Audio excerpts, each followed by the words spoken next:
nós conseguimos a 41ª assinatura que requer a abertura do processo de impedimento de impeachment do ministro Alexandre de Moraes, né, pelos crimes de responsabilidade praticados, né, e o Senado, na sua maioria, entendeu que há necessidade da abertura desse processo.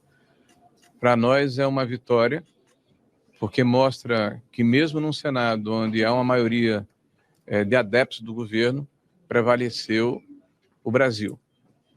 Prevaleceu o amor ao país e a necessidade de restabelecermos o equilíbrio entre os poderes.